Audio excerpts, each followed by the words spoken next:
पीठ पर बुद्ध को उठा करके चल रहा है, वो 4 शेर। और उसके नीचे क्या है, तो उसके नीचे आपको 24 आरों का चक्र मिलेगा। कितने आरे का?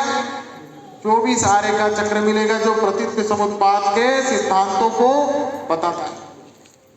जो भगवान बुद्ध की मूल शिक्षा है। बुद्ध कहते हैं कि जो प्रतीत्य समुत्पाद को देखता है वो मुझे देखता है, जो मुझे देखता है वो प्रतीत्य समुत्पाद को देखता है।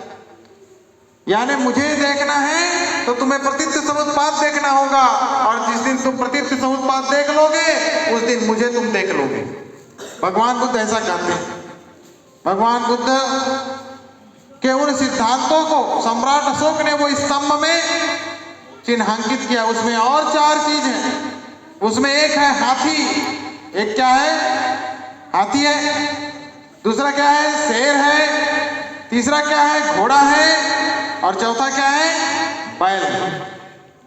हाथी किसका प्रतीक है? ताकत, बल का प्रतीक है। इस देश के जो लोग हैं वो कैसे थे? बलवान थे, ताकतवर थे, हाथी की तरह।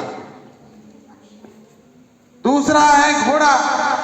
घोड़ा का गति तेज होता है, गति का प्रतीक है। तो जो बुद्ध का धम्म है वह धम्म कैसा है? आदमी को तेज गति से आगे ले जाने वाला है, उन्नति की ओर ले जाने वाला है। और तीसरा है शेर, जो निडरता का प्रतीक है, व्यक्ति को निडर बनाता है। जीवन में कहीं डरता नहीं है, कहीं भी चले जाए वह जो है अपना डर को खत्म करके चलता है। शेर कभी डरता नहीं किसी से। और चौथा बैल। बैल जो है श्रम का प्रतीक है, मेहनत का प्रतीक है।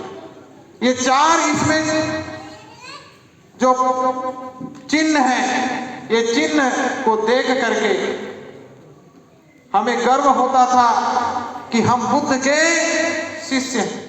और बुद्ध के शिष्यों में क्या होना चाहिए? ये 4 लक्षण तो होने ही चाहिए। एक हाथी की तरह ताकतवर, बलवान, शेर की तरह निडर, और घोड़े की तरह तेज, और बैल की तरह मेहनती।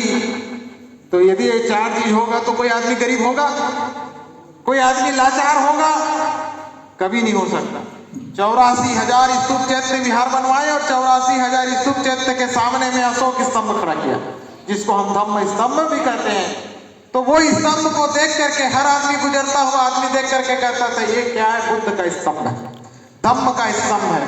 और उसको देख करके अपने अंदर ये भावना करता था कि हमको हाथी की तरह ताकतवर बनना है, शेर की तरह निडर बनना है, घोड़े की तरह तेज बनना है, और बैल की तरह बहुत मेहनत करने वाला बनना है। इस तरह से लोग प्रेरणा लेते थे और धम्म को पकड़ करके जीवन जीते थे। तो सम्राट अशोक का वही स्तंभ आज धीरे धीरे धीरे धीरे कालांतर में तोड़ने का किसी ने काम किया, और बाद में वो बहुत सारा जो है अपभ्रंश होते हुए खत्म हो गया। आज भी वो जमीन में खोदोगे तो आपको सम्राट अशोक का पिलर मिले। इसलिए हमें यह गर्व होता है कि हम बुद्ध के अनुयायी रहे हैं। और आज यदि फिर से वो इतिहास यदि लोगों को समझ में आ जाता है तो ज्यादा समय नहीं लगेगा बाबा साहब अम्बेडकर जी के सपनों को पूरा होने में। इसलिए मैं आज के इस प्रदेश स्तरीय बौद्ध सम्मेलन में उपस्थित समस्त